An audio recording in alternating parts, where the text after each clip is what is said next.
कारण स्थळ बा.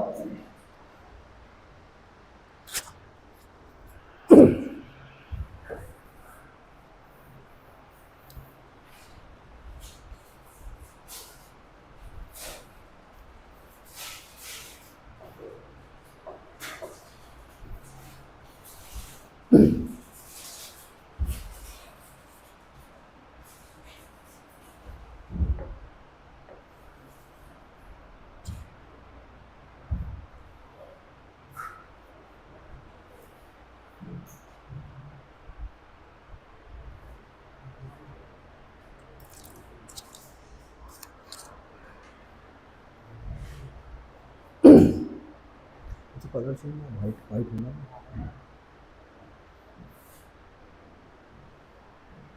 बॅकग्राऊंड ब्लॅकच नव्हते. बॅकग्राऊंडला ब्लॅक राहू दे.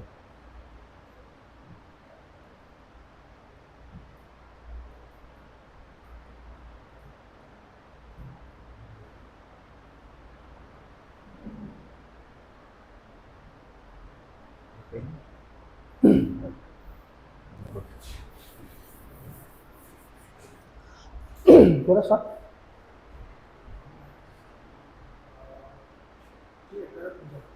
चालेल, काही इशू नाही ना.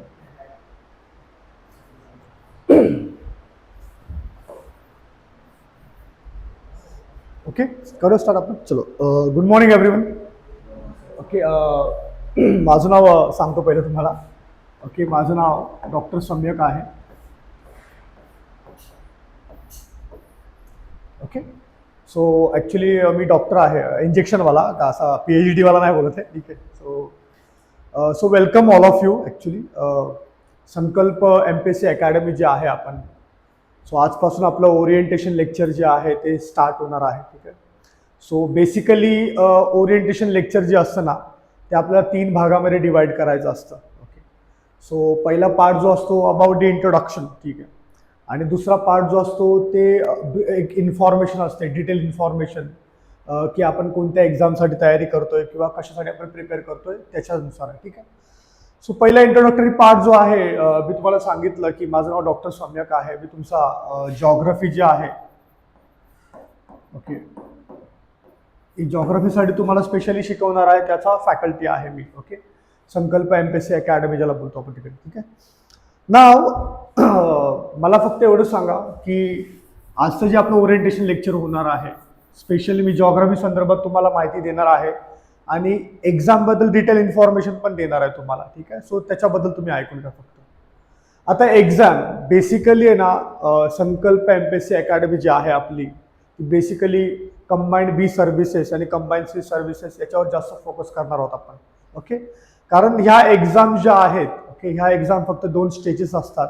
फक्त PSI आणि एक्साईज जे इन्स्पेक्टर आहेत त्यांच्या 3 स्टेजेस असतात, इंटरव्ह्यूपर्यंत न जावं लागतं. ओके, सो बेसिकली आपण काय करूया, कंबाईंड B आणि कंबाईंड C या एक्झामिनेशनसाठी काय गोष्टी लागतात, सिलेबस का असतं त्यांचं, त्यांची एक्झामची रूपरेषा कशी असते, त्यांचं फ्रेमवर्क कसं असतं, त्या सगळ्या गोष्टी आपण डिस्कस करणार आहोत. ठीक आहे.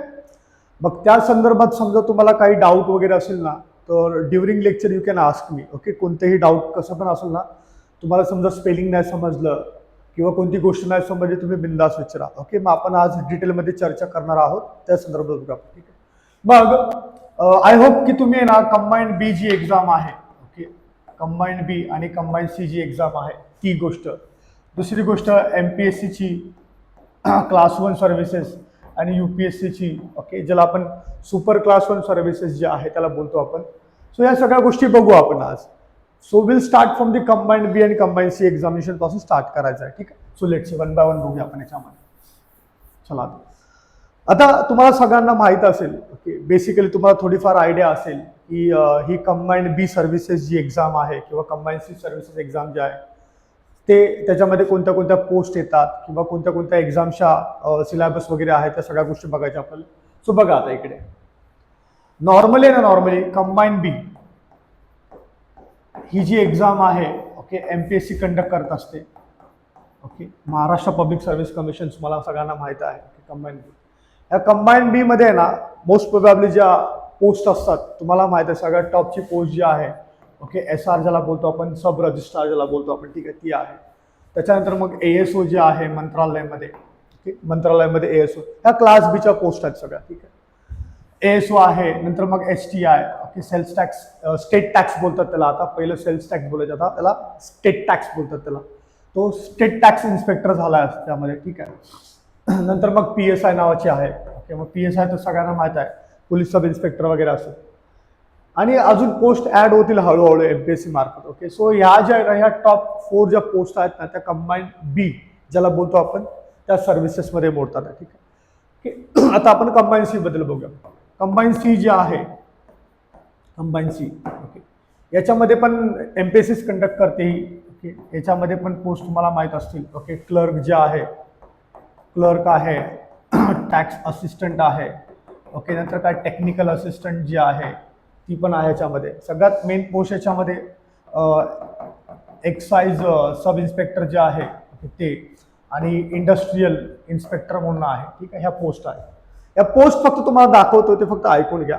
जो पार्ट लिहायचा आपल्याला तो मी सांगेल तुम्हाला लिहायला म्हटलं सर. पण समजा इनफॅक्ट तुम्हाला वाटतं की लिहावं हे सगळं, तर तुम्ही लिहून घेऊ शकता. हे जनरली अवेलेबल आहे, ओके. तुम्ही नेटवर डाउनलोड करू शकता किंवा बघू शकता. ह्या पोस्ट सगळ्या आहेत. सो या पोस्ट असतात या एवढ्या एकंदरीत, ओके.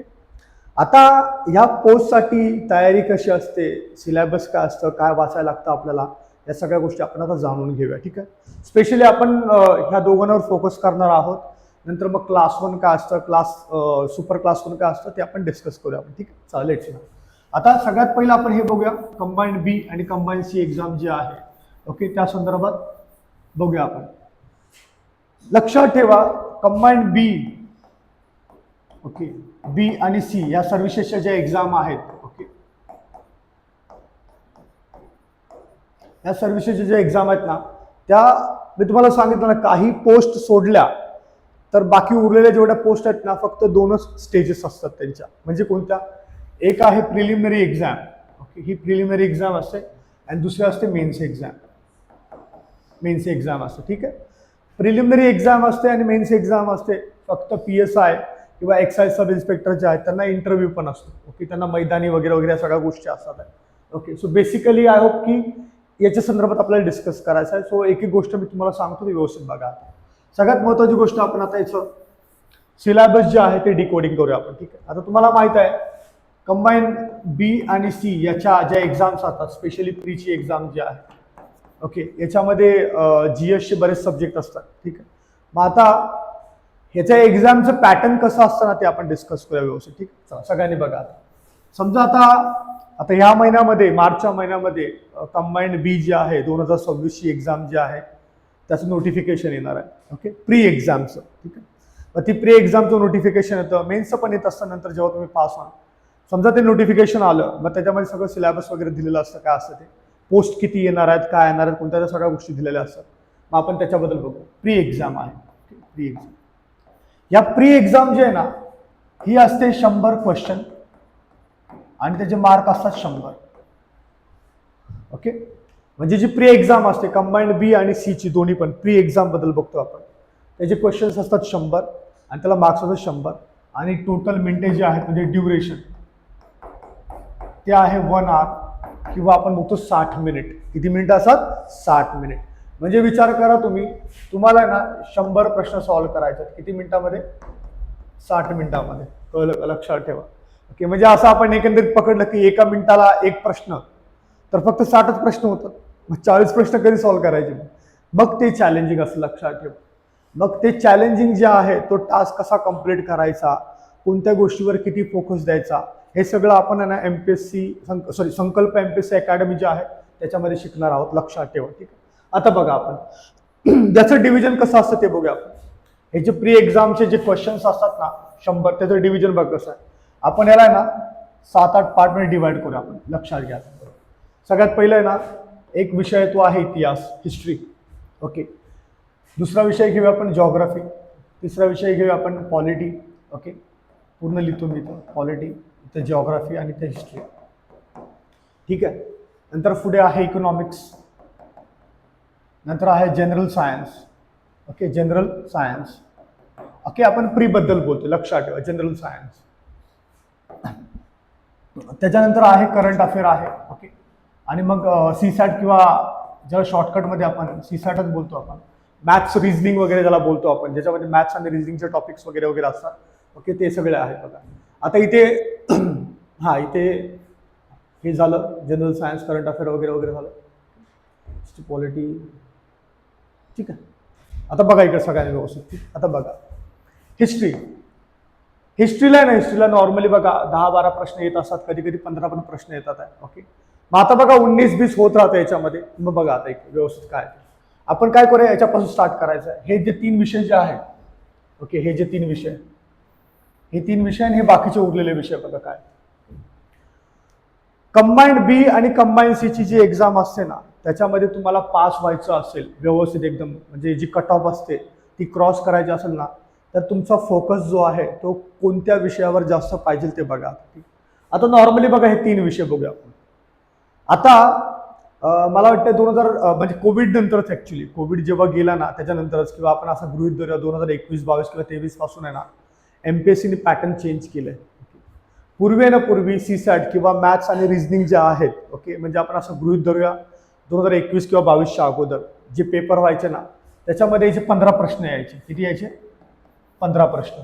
ठीक आहे, मग आता कोविड नंतर काय झालं, बऱ्याच जण म्हणजे इकडे अप्रोच करायला लागलेत, ओके, कंबाईंड बीएनसी एक्झामसाठी किंवा सरकारी ज्या एक्झाम्स असतात, नोकरी असतात, त्यांच्यासाठी अप्रोच करायला लागलेत. त्याच्यामुळे बरेच जण अप्रोच करत असल्या कारणाने कॉम्पिटिशन पण वाढत आहे. आणि कॉम्पिटिशन वाढल्या कारणाने काय केलं, एमपीएससी वाल्यांनी काय केलं, याची लेवल ऑफ डिफिकल्टी जी आहे ती वाढवली. ओके, म्हणजे पहिले 15 प्रश्न यायचे, आता त्यांनी वाढवले, मग आता 20 झाले, 20 चे 22 पण झाले. लक्षात ठेवा, आता इथे नाही, इथे लक्षात ठेवा 20 ते 22 प्रश्न येणारच येणार. ओके, मग त्याच्यामध्ये मॅथ्स रिझनिंग असतं. मग तुम्हाला माहित आहे मॅथ्स रिझनिंग मध्ये मग like for example ratio, proportion, average वगैरे वगैरे हे topics, okay, blood relation, okay, coding, puzzle वगैरे वगैरे सगळ्या गोष्टी याच्यामध्ये येत असतात. ते सगळं आपण शिकणार आहोत व्यवस्थित. ओके, डोंट वरी अबाउट दिस. हे झालं. करंट अफेअर बद्दल गेलं ना, तर बघायचे करंट अफेअरचे 15 प्रश्न येतात करंट अफेअरचे, आणि जनरल सायन्स आणि याचे पण 15 प्रश्न येतात साधारणपणे. मग समजा तुम्ही बघितलं, आता फक्त आपण इकडे 20च बघितले, 20, 15, कितीचे प्रश्न झाले? हे 50 क्वेश्चन झाले बघा. म्हणजे विचार करा 100 पैकी 50 प्रश्न याच्यावरच आहेत. इथे किती विषय आहेत? 4 विषय आहेत. तिकडे किती विषय आहेत? 3 विषय. म्हणजे 3 विषयावर 50 प्रश्न. आणि बघा नॉर्मली आहे ना, मी नेहमी सांगत असतो, जी लोक स्पर्धा परीक्षेची तयारी करतात ना, स्पर्धा परीक्षेची तयारी जी लोक करतात ती लोक काय करतात माहिती आहे का, इथून सुरुवात करतात. चला हिस्ट्री वाचा, चला पॉलिटी वाचा, चला जॉग्राफी वाचा, चला सायन्स, चला हे वाचा, इकॉनॉमिक्स वगैरे वगैरे. म्हणजे महाराष्ट्रामध्ये ना तुम्ही बरेच विद्यार्थी जे आहेत ना, जेव्हा जाल ना तुम्ही, कधी पण भेटा त्यांना. ओके, कुणाच्या हातात पॉलिटी असणार आहे, कुणाच्या हातात इकॉनॉमिक्स असणार आहे, ओके, हिस्ट्री वाचत असणार आहे किंवा जॉग्राफी वाचत असणार आहे. मी म्हणतोय ते लोक चूक नाही करत, वाचतात बरोबर आहे, पण मला काय म्हणायचं माहिती आहे का, तुम्हाला जर एक्झाम पास व्हायची असेल ना, तर जास्त मार्क्स देणारे जे विषय आहेत ना त्यांना टार्गेट करा, जेणेकरून तुम्ही पास होणार. तुम्हाला प्री नावाची जी एक्झाम असते ना, ही फक्त कट ऑफ क्वालिफाईंग असते. म्हणजे कट ऑफ क्रॉस केला तुम्ही, कट ऑफच्या वरती तुम्हाला 1 जरी मार्क मिळाला तरी पण तुम्ही क्वालिफाय आहात. मेन्स नावाची जी परीक्षा असेल त्याच्यामध्ये मेरिटमध्ये यावं लागतं, लक्षात ठेवा. त्याच्यामुळे प्रीमध्ये एकदम लाईक बोलतो ना आपण, एक टॉप करायचा, मला 100 पैकी 95 मिळवायचं आहे, असं नाही गृहीत धरायचं. तुम्हाला फक्त एवढं लक्षात ठेवायचं की बाबा एक पर्टिक्युलर कट ऑफ असेल, फॉर एक्झाम्पल 60 मार्क पकडा किंवा 65 मार्क्स पकडा, त्याच्यावरती तुम्हाला मार्क्स पाडायचे आहे. मग त्यासाठी काय करायचं, विषयांना टार्गेट करायचं. मग हे 3 विषय आहेत बघा. ओके, सो हे 50 मार्क आणि उरलेले मग फॉर एक्झाम्पल आता समजा इतिहासाचे 15 पकडले आपण, म्हणजे 10-15 येतच ऍक्च्युली, 10-15. ओके, जॉग्राफीचे 10 असतील, पॉलिटीचे 10 असतील, ओके, इकोचे पण 10 किंवा 15 क्वेश्चन्स असतात, लक्षात ठेवा. म्हणजे कमी जास्त करतात ती लोक असं. आणि असं करून करून ना हा पार्ट जो आहे हा 50 क्वेश्चनचा होऊन जातो, लक्षात ठेवा. कळलं? मग हे 4 विषय आहेत, भरपूर विषय म्हणजे मोठे आहेत, थेरॉटिकल पार्ट असतो याच्यामध्ये, तुम्हाला रीड करावे लागतात. कळलं का? असं आहे. सो हे तुम्हाला लिहायचं तर तुम्ही लिहून घ्या पटकन की किती डिस्ट्रीब्युशन कसं असतं, काय असतं ते फक्त असं. ओके, मी ते हे करतो, कंबाईंड बी आणि सी याची प्री एक्झाम. ओके, असं आहे याच्यामध्ये, लक्षात ठेवा.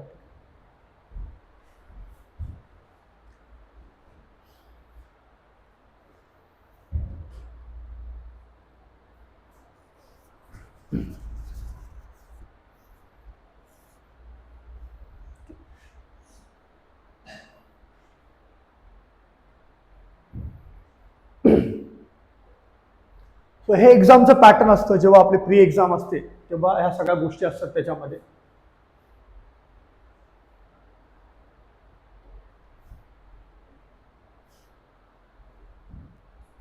की व्यवस्थित लिहून घ्या जेणेकरून तुम्हाला समजेल व्यवस्थित, आणि काही डाऊट असेल तर विचारा.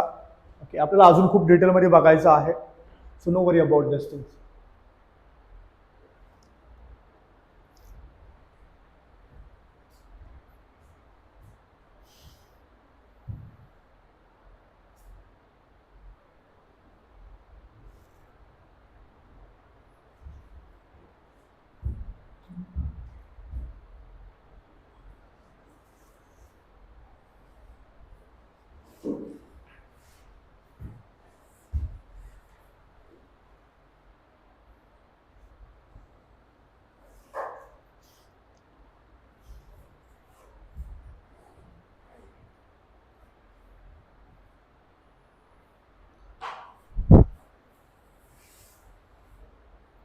फिनिश.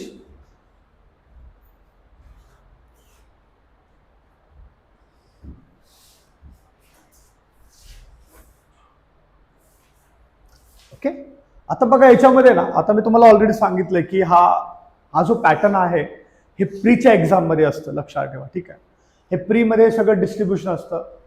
मेन्स एक्झाम जेव्हा तुम्ही येते, म्हणजे तुम्ही जेव्हा समजा प्री क्वालिफाय झाला, प्री पास झाला, कट ऑफ क्रॉस केली आणि मेन्ससाठी क्वालिफाय झाला ना, तर मेन्सची जी एक्झाम येणार आहे ना त्याच्यामध्ये पण हे सगळं सेमच असतं. असंच फक्त जे क्वेश्चन्स आहेत ना वर खाली असतात, आणि याच्यामध्ये फक्त एक पार्ट जो आहे ऍड केला जातो. तो कोणता पार्ट असतो बघा, इकडे मी साईडला हे करतो तुम्हाला. ओके, हा मेन्स मध्ये फक्त ऍड केला जातो. मग तो काय असणार बघा, याच्यामध्ये मग इन्फॉर्मेशन टेक्नॉलॉजीचे काही प्रश्न असणार आहे. ओके, नंतर मग आहे ना आरटीआय संदर्भात काय प्रश्न असणार आहे याच्यामध्ये. ठीक आहे, मग रिमोट सेन्सिंग वगैरे असणार आहे प्रश्न याच्यामध्ये. ओके, अजून 2-3 टॉपिक आहे याच्यामध्ये जे मेन्स मध्ये ऍड केले जातात. मग एक दोन प्रश्न तुम्हाला त्याच्यामध्ये ऍड केले जातात. पण हे मेन्स बद्दल सांगितलं मी तुम्हाला की असं असतं. ओके, हे एक्स्ट्रा टॉपिक ऍड केले जातात आणि हे बाकीचे प्रीचे टॉपिक्स आहेत, लक्षात ठेवा. हेच परत रिपीट होतात मेन्समध्ये, लक्षात ठेवा. ठीक आहे, मग एकंदरीत सांगायचं तात्पर्य काय आहे, जर प्रीची एक्झाम असेल तर हे टॉपिक नसतील बघा. ओके, जेव्हा प्रीची एक्झाम असेल तेव्हा हे टॉपिक नसतात, वरचे असतात टॉपिक सगळे. ठीक आहे, ओके, हे वरचे टॉपिक असतात. आणि ज्या वेळेला मेन्सची एक्झाम आहे ना तुमची, मग त्यावेळेला मग हा पण टॉपिक त्याच्यामध्ये इन्क्लूड केला जातो. ओके, कळलं सगळ्यांना. आता सगळ्यात महत्वाची गोष्ट आपण प्री संदर्भात जाणून घेतलं. ओके, आता आपण काय करूया, मेन्स संदर्भात बघूया आपण. जी कंबाईंड बी आणि सी सर्व्हिसेसची मेन्स आहे त्याच्या संदर्भात बघून घेऊया आपण. ठीक आहे, चला बघा सगळ्यांना आता व्यवस्थित. ठीक आहे, बघा. So let's try and understand combined B जी आहे. ओके, आणि सॉरी कंबाईंड बी आणि सी. ओके, ज्या सर्व्हिसेस आहेत एमपीएससीच्या अंडरमध्ये येतात. ओके, याच्या अंडरमध्ये येतात बी अँड सी, एमपीएससीच्या अंडरमध्ये. आज सारखा थोडंसं. ओके, त्याच्या मेन्स एक्झामिनेशन बद्दल बघूया आपण. मेन्स बद्दल, ठीक आहे, मेन्स बद्दल बघूया. सो मेन्स आहे ना, ही एक्झाम जी आहे ना ही ऍक्च्युली मेन एक्झाम आहे, लक्षात ठेवा. म्हणून त्याला बोलतात मेन्स एक्झाम. मग का मेन आहे माहिती आहे का ती, कारण आहे ना, समजा ही तुम्ही एक्झाम चांगल्या मार्काने पास झाला, चांगल्या मार्काने, तर तुमची पोस्ट जी आहे ती फिक्स आहे, लक्षात ठेवा. चांगले मार्क्स मिळाले, पोस्ट फिक्स, फिनिश. फक्त PSI जे आहे किंवा एक्साइज इन्स्पेक्टर जे आहे ना यांच्यासाठी मैदानी असते, मैदान क्वालिफाय करावं लागतं. ओके, इंटरव्ह्यू असतो, तो त्यामध्ये व्यवस्थित मार्क मिळावं लागते. हे सगळं इन टोटॅलिटी जेव्हा होतं तेव्हा एकंदरीत सगळे मार्क्स पकडून मग तुम्हाला ती पोस्ट मिळते, लक्षात ठेवा. ठीक आहे, आता आपण कंबाईंड बी आणि सी जी मेन्स आहे, लक्षात ठेवा, याच्या संदर्भात बोलणार आहोत. याच्या अगोदर आपण प्री बद्दल बोललोय. मग कंबाईंड बी सर्व्हिसेस जी आहे किंवा सी सर्व्हिसेस जे आहे त्याचा सिलेबस अप्रॉक्सिमेटली सेमच आहे, लक्षात ठेवा. काहीही फरक नाहीये त्याच्यामध्ये. ठीक आहे, काही ठिकाणी चेंजेस असेल थोडेसे, पण ऑलमोस्ट सेम आहे. प्री झाला, तर आता मेन्स बद्दल बघूया आपण. ज्या वेळेला तुम्ही मेन्सची एक्झाम देता ना, कंबाईंड बी आणि कंबाईंड सीची एक्झाम, त्यावेळेला 2 पेपर असतात तुम्हाला. किती पेपर असतात? 2. Okay, so 2 papers. Okay, 2 paper असतात याच्यामध्ये. याच्यामध्ये GS पेपर 1 आपण असं करूया आपण. ओके, लँग्वेजचा पेपर 1 असतो हा, आणि हा GSचा पेपर असतो. ओके, 2 पेपर असतात बघा याच्यामध्ये. जेव्हा प्री एक्झाम होती तेव्हा एकच पेपर असतो. ओके, एकच पेपर. सकाळी आहे ना 11 वाजता पेपर स्टार्ट होतो आणि 12 वाजता संपतो, एका तासामध्ये. मी तुम्हाला सांगितलं ऑलरेडी की 60 मिनिटाचं असतं आणि असं. आता ज्या वेळेला तुम्ही ना मेन्ससाठी क्वालिफाय व्हाल, ओके, आणि मेन्ससाठी जाल त्यावेळेला तुम्हाला 2 पेपर असतात. मग 2 पेपर जे आहे ना बघा, याच्यामध्ये ना हा पेपर जो आहे लँग्वेजचा, याच्यामध्ये 100 क्वेश्चन असतात आणि ऍज युजल याच्यामध्ये पण काय असतात 100 क्वेश्चन असतात. ठीक आहे. पण हा पॅटर्न जो आहे ना, मार्क्सचा पॅटर्न तो चेंज झाला हल्ली 1-2-3 वर्षापासून. त्याच्या अगोदर वेगळा होता. आता 2-3 वर्षापासून काय झालं माहितीये का, ह्याला आहे ना, हे 100 प्रश्न आहेत ना, तर मार्क्स किती आहेत 200 मार्क्स. किती मार्क्स आहेत 200. मग हा पण 100 क्वेश्चन आहे ना, याला मार्क्स किती आहेत 200 मार्क्स आहेत बघा. म्हणजे एकंदरीत जर बघितलं आपण तर ही मेन्सची एक्झाम जी आहे कंबाईंड बी आणि कंबाईंड सीच्या मेन्सची एक्झाम जी आहे ती किती मार्काची आहे, टोटल 400 मार्कांची. किती मार्कांची आहे 400 मार्कांची, लक्षात ठेवा. ठीक आहे. मग आता याच्यामध्ये 400 मार्कांचं मग हल्ली काय होतं माहिती का, 2022 पासून सांगतो तुम्हाला, 21-22 पासून, ओके, लाईक 400 पैकी ना, 400 पैकी मुलांना किती मिळायचे 250 मार्क्स मिळायचे. ओके, 400 पैकी 250 किंवा 240 वगैरे वगैरे असे मिळायचे मार्क्स. मग हळूहळू कॉम्पिटिशन वाढत गेलं. मग 270, 280, 290 पर्यंत पोहोचायला लागलं. आता हल्ली 300 पर्यंत जातात. कळलं? म्हणजे तुम्हाला मी घाबरवत नाही ऍक्च्युली. हे जे ना, हे काय सांगतोय, कॉम्पिटिशन वाढतंय आणि कॉम्पिटिशन नुसार तुम्हाला पण तेवढा अभ्यास करायचा आहे. मग अभ्यास कसा करायचा, नेमकं कशावर फोकस करायचा ना, या सगळ्या गोष्टी तुम्हाला सांगणार आम्ही. ते कळलं का, लक्षात ठेवा. आता आपण याच्याबद्दल बोलू. आपण कशाबद्दल, ह्या 2 पेपर बद्दल बघू. आता एक पेपर जो आहे जीएसचा, हे मी तुम्हाला ऑलरेडी सांगितलं आता थोड्या वेळापूर्वी, की या जीएस मध्ये ना सेम रिपीट होतं. हिस्ट्री तेच असणार आहे, जॉग्राफी पण तेच असणार आहे, पॉलिटी बोला, इकॉनॉमिक्स बोला, जनरल सायन्स बोला, सगळं तेच असणार आहे. ओके, थोडंसं वेगळ्या प्रकारे विचारतात, पण त्या पुस्तकातूनच येतं, त्याच्या बाहेरचं काही येत नाही. ठीक आहे. करंट अफेअर पण असतात तिकडे, क्वांटम रिझनिंगचे क्वेश्चन जे आहे, मॅथ्स रिझनिंगचे पण क्वेश्चन्स असतात तिकडे. आणि जो एक पार्ट मी ऍड केला मागाशी बघा, म्हणजे इन्फॉर्मेशन टेक्नॉलॉजी बोला, आरटीआय ऍक्ट बोला, कळलं का, कम्प्युटर वगैरे वगैरे, ह्या सगळ्या गोष्टी त्याच्यामध्ये ऍड होतात. कधी, मेन्सच्या पेपरमध्ये. पण त्याचे प्रश्न जास्त नसतात, एक 7-8 किंवा 10 प्रश्न असतील, त्याच्यावरती प्रश्न येत नाही. बाकी सगळा खेळ याचाच आहे, हिस्ट्री, जॉग्राफी, क्वांट रिझनिंग वगैरे वगैरे. कळलं तुम्हाला? आता स्पेशली मेन्स बद्दल जेव्हा बोलतो आपण, मेन्स या एक्झामिनेशन बद्दल जेव्हा बोलतो आपण, तेव्हा आपला मेन फोकस कशावर पाहिजे, याच्यावर पाहिजे, याच्यावर, लँग्वेज पेपरवर. आलं लक्षात तुम्हाला? ठीक आहे. मग आता आपण त्या लँग्वेज पेपरबद्दल बोलूया. बघा, लँग्वेज पेपर जो आहे ना, लँग्वेज पेपर तुम्हाला सांगतो मी तुम्हाला. ओके, हे लँग्वेज पेपर जो आहे ना, याच्यामध्ये 2 लँग्वेज असतात. म्हणजे ज्याला आपण व्याकरण बोलतो किंवा ग्रामर बोलतो ना, तो पेपर आहे हा. मग आता हा 2 प्रकारे असतो बघा, लक्षात ठेवा. याच्यामध्ये आहे मराठी ग्रामर,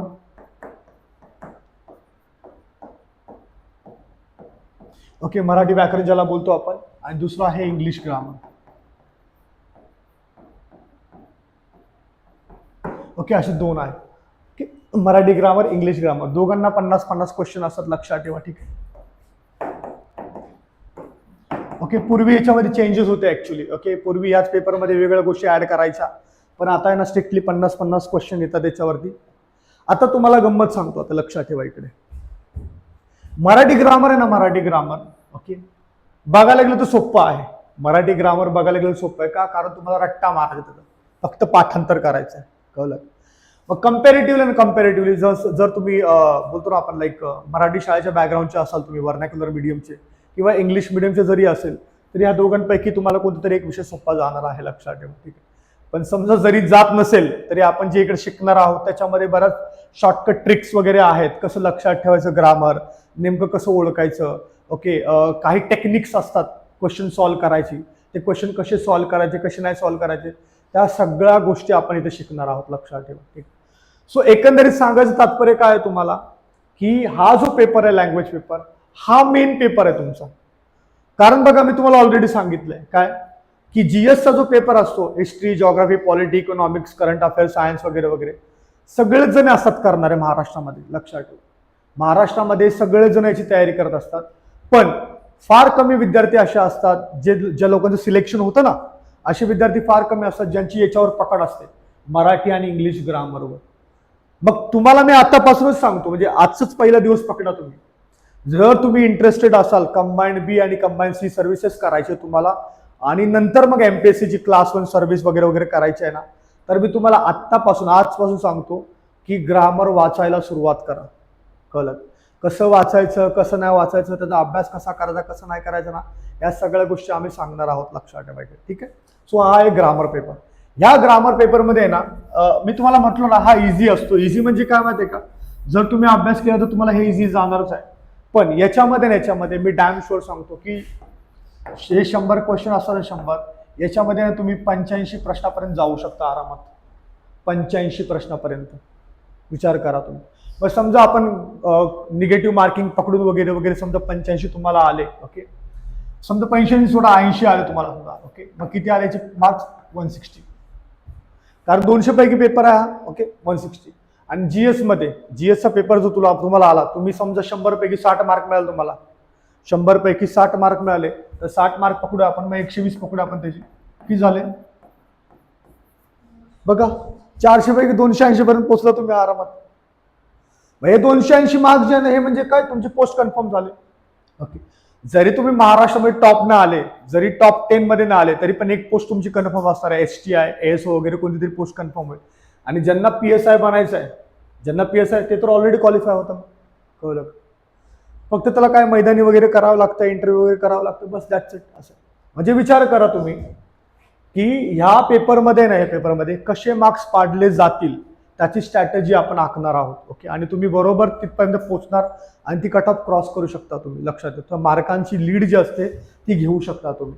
जर आपण आहे ना, समजा आता तुम्ही जॉईन केले इकडे, तुम्हाला ज्या गोष्टी सांगणार आहे, जसं तुम्ही करायचं आहे तशा पद्धतीने समजा तुम्ही अभ्यास केला, तर मी 100% सांगतो तुम्ही आहे ना कट ऑफ क्रॉस करू शकता आणि मेरिटमध्ये येऊ शकता. पण त्या पद्धतीने आपल्याला मेहनत करावी लागेल. ओके, सो तुम्ही फक्त मेहनतीची तयारी ठेवा, बस, बाकी काही नाही. कळलं का? लक्षात ठेवा. सो हे मेन संदर्भात झालं. मग आपण कंबाईंड बी आणि कंबाईंड सीच्या मेन संदर्भात या गोष्टी बघितल्या आहोत. थोडंसं आहे ना क्लास 1 जे आहे त्याच्या संदर्भात बघूया आपण. बाकी शॉर्टकटमध्ये सांगतो तुम्हाला क्लास 1चं काय आहे ते. ठीक आहे. बाकी हे कंबाईंड बी आणि सी सर्व्हिसेसच्या ज्या एक्झाम्स असतात त्याच्याबद्दल तुम्हाला काय डाऊट असेल तुम्ही विचारू शकता. हॅलो, काय डाऊट असेल तर विचारा बिंदास, असं शांत नका बसू. कारण बघा, आपल्याला जे लेक्चर आहे इंटरॅक्टिव्ह बनवायचं आहे. इंटरॅक्टिव्ह म्हणजे काय असतं की मी बोलणार, तुम्ही प्रश्न विचारा बिंदास. जे काही डाऊट्स आहेत त्या सगळ्या गोष्टींचा डाऊट्स आपल्याला सॉल्व्ह करायचे आहेत, लक्षात ठेवा. ठीक आहे. चला, आता हे झालं कंबाईंड बी आणि सी जी एक्झाम आहे त्या संदर्भात. ओके, याच्यामध्ये पोस्ट कोणत्या असतात कोणत्या नाही त्या सगळ्या मी तुम्हाला सांगितलं व्यवस्थितपणे. ओके, तुमचा काही डाऊट असेल ते पण विचारा. आता आपण MPSCचे आहे ना क्लास 1 सर्व्हिस जे आहे ना त्याच्याकडे येऊया आपण. MPSC आणि UPSC. आता बऱ्याच जणांना आवड असते की क्लास 1 ऑफिसर बनायचं आहे. ओके, कारण ते आपलं ड्रीमच असतं की आपल्याला क्लास 1 ऑफिसर बनायचं आहे. क्लास 1 ऑफिसर म्हणजे काय, इथे MPSC मध्ये ना क्लास 1 ऑफिसर म्हणजे तुम्हाला माहित असतं बघा याच्यामध्ये.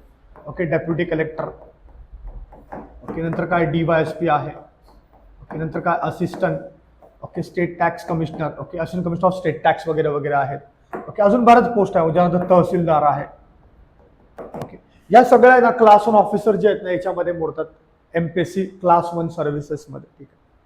आणि UPSC मध्ये तुम्हाला माहित आहे very interesting part. Okay, IAS असतं. ओके, IPS असतं. नंतर काय IFS. ओके, नंतर IFOS. नंतर काय IRS. या सगळ्या टॉपच्या म्हणजे त्याला आपण सुपर क्लास 1 बोलतो आपण, लक्षात ठेवा. ह्या UPSC कंडक्ट करत असतात. हे सगळे हे इकडचे क्लास 1 आहेत आणि हे सुपर क्लास 1 आहे, लक्षात ठेवा. ठीक आहे, असं बोलतो त्यांना. आता यांच्या एक्झाम कशा होतात ते बघूया आपण. ठीक आहे, ह्या पोस्ट बघितल्या आपण ज्याच्यासाठी तुम्हाला म्हणजे काही जणांचं ड्रीम असतं की बाबा मला हे बनायचं आहे. सो या पोस्ट आहेत. पण याच्यासाठी तयारी कशी करायची किंवा याची परीक्षा कशी असते ना ते बघून घेऊया आपण. ठीक आहे, चला. सेम ॲज युजल मगाशी मी तुम्हाला सांगितलं कंबाईंड बी आणि कंबाईंड सी बद्दल. सो यांच्या थोड्या वेगळ्या असतात एक्झाम, त्यांच्यासारख्याच नसतात, थोड्या वेगळ्या असतात. बघूया आपण. मग यांच्या आहेत ना, यांच्या 3 स्टेजेस असतात. 3 स्टेजेस लक्षात ठेवा. 3 स्टेजेस. मग कोणतं आहे, एक पहिली आहे प्री, दुसरी आहे मेन्स आणि तिसरं आहे PT ज्याला बोलतो आपण, पर्सनॅलिटी टेस्ट बोलतो त्याला आपण. इंटरव्ह्यू वगैरे नका बोलू, कारण इंटरव्ह्यू म्हणजे आपण जातो ना ऑफिसला, इंटरव्ह्यू माझा तो इंटरव्ह्यू नसतो. इथे असते पर्सनॅलिटी टेस्ट. काय असते? पर्सनॅलिटी टेस्ट असते, लक्षात ठेवा. मग तुमचं ते प्रेझन्स ऑफ माइंड वगैरे चेक केलं जातं, सगळ्या गोष्टी केल्या जातात. आपल्याला याच्यावर बोलायचं नाहीये कारण हे वेगळं असतं. सो आपण सध्या काय करूया, आपण ह्या 2 गोष्टीवर बोलूया. कोणत्या? प्री आणि मेन्स एक्झाम बद्दल. MPSCच्या किंवा UPSCच्या अंडरमध्ये प्री आणि मेन्स ज्या एक्झाम होत असतात ना त्याच्याबद्दल मी तुम्हाला थोडक्यात माहिती देतो. डिटेलमध्ये नाही जायचं आपल्याला. डिटेलमध्ये ज्या वेळेला तुम्ही समजा बोलाल मला की सर मला क्लास 1 मध्ये इंटरेस्ट आहे, मग त्याच्याबद्दल मी तुम्हाला व्यवस्थित एकदम सांगेल डिटेलमध्ये की कसं करायचं असतं अभ्यास वगैरे वगैरे. इनफॅक्ट कंबाईंड BNC सर्व्हिसेसचा अभ्यास आपल्याला सायमल्टेनियसली करायचाच आहे, लक्षात ठेवा. ठीक आहे. आता बघूया आपण प्री संदर्भात कोणता बॅक ऑफ द माइंड. लक्षात ठेवा आपण कशाबद्दल बोलणार आहोत. ओके, आपण या दोघांबद्दल बोलणार आहोत, MPSC आणि UPSC क्लास 1 याच्या संदर्भात बोलणार आहोत. बॅक ऑफ द माइंड ते लक्षात ठेवा. आता प्री संदर्भात बघूया आपण. प्री एक्झाम जी आहे प्री. ठीक आहे. समजा आता प्री बद्दल बोलत झालं तर पहिलं आपण MPSCच्या प्री बद्दल बोलूया. ओके, नंतर मग UPSCच्या प्री बद्दल सांगतो तुम्हाला.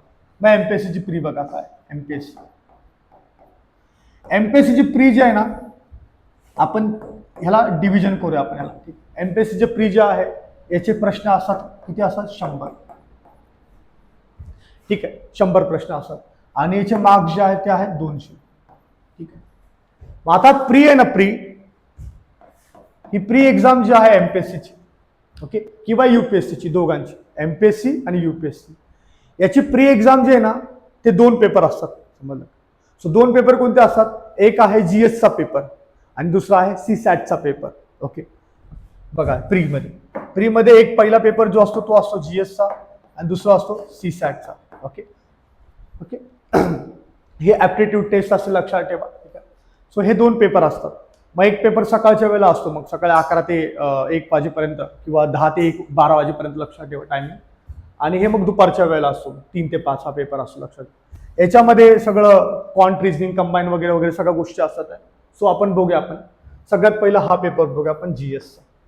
ठीक आहे. मग GS कसा असतो ते बघूया आपण, सगळ्यांनी लक्ष द्यावं व्यवस्थित. MPSC प्री मध्ये I am talking about MPSC pre, UPSC pre बद्दल बोलत नाही. तर सगळ्यात पहिला आपण MPSC प्री बद्दल बघूया आपण. MPSC प्रीला आहे ना, नॉर्मली मी असं डिवाइड केलं बघा. ओके, इकडे 3 पार्ट आहेत आणि तिकडे 3 पार्ट आहेत. ओके, आता हे ऍक्च्युली नाहीये तसं, पण आपल्या अभ्यासाच्या सिम्प्लिफिकेशनसाठी मी हे 3 पार्ट केलेले आहेत. मग कसे बघा. आता इथे घेतो आपण हिस्ट्री, इथे घेतो आपण इकॉनॉमिक्स. ओके, इथे घेतो हिस्ट्री आपण आणि इथे घेतो इकॉनॉमिक्स. आणि इथे आपण आहे ना हे करूया, आपण करंट अफेअर घेऊया आपण डायरेक्ट. ओके, करंट अफेअर घेऊया. आता इकडे बघा या साईडला, इथे आहे जनरल सायन्स, नंतर आहे polity, general science polity. Okay, अजून एक आहे याच्यामध्ये कोणता, history geography.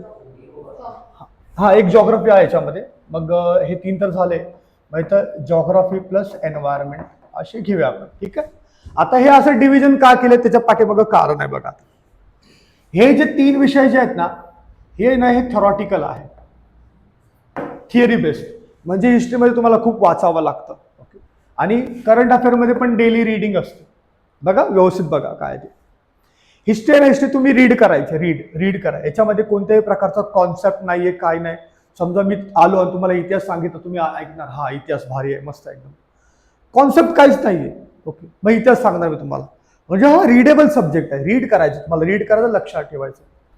Same thing about the current affair. Daily काय होतं, आता बघा इराणचं इस्रायलचं युद्ध चालू आहे, अमेरिका इराणचं युद्ध चालू आहे, हे करंट अफेअर आहे. भारतामध्ये काय गोष्टी चालू आहे ते सगळं करंट अफेअर. हे तुम्हाला डेली बेसिसवर रीड करायला लागतं. ठीक आहे. हा जो विषय आहे इकॉनॉमिक्स, हा आहे कॉन्सेप्ट बेस. काय आहे, कॉन्सेप्ट बेस. मग कॉन्सेप्ट म्हणजे काय आहे, नॅशनल इन्कम काय असतं, GDP काय असतं, जे इकॉनॉमीच्या बॅकग्राऊंडचे असतील, कॉमर्स वगैरे वगैरे, त्यांना माहित असतं.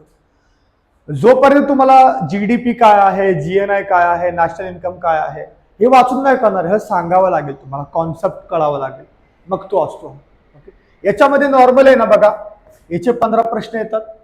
ओके, याचे 15 प्रश्न येतात आणि याचे 15 प्रश्न येतात. किती झाले सांगा बरं, 45 क्वेश्चन्स. किती झाले, 45 क्वेश्चन.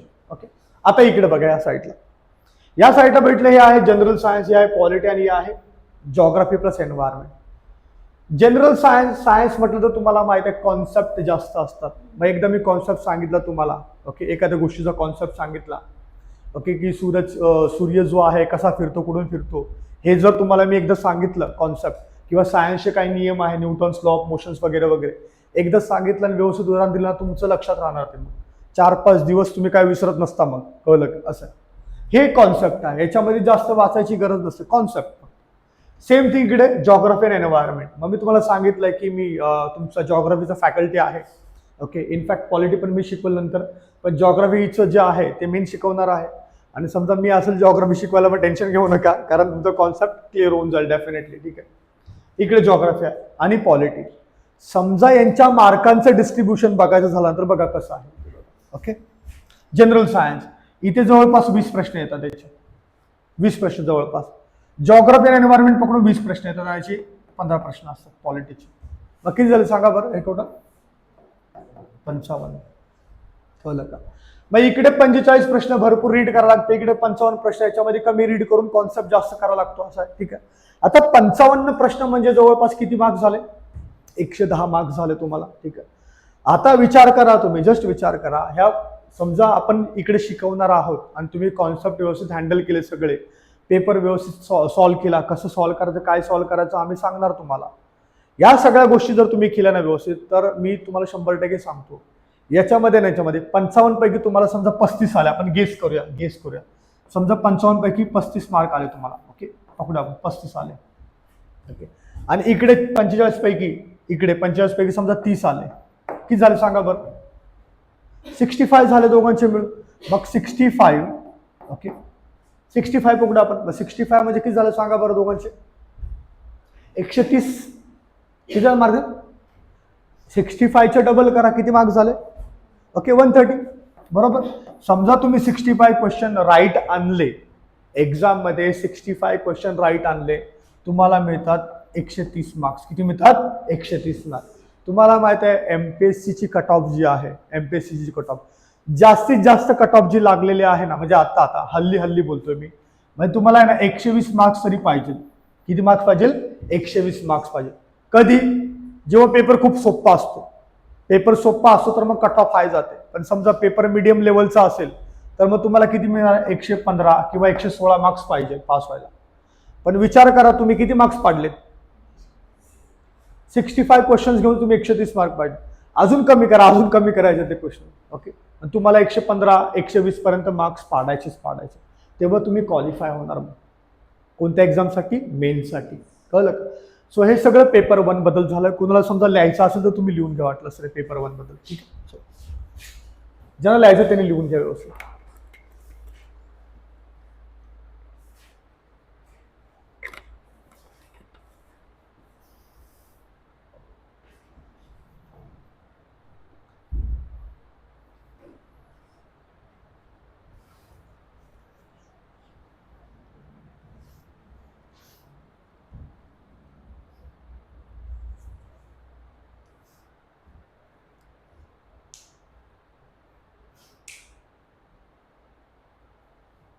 ओके, व्यवस्थित सुटसुट दिल्या जेणेकरून मला समजलं असतं.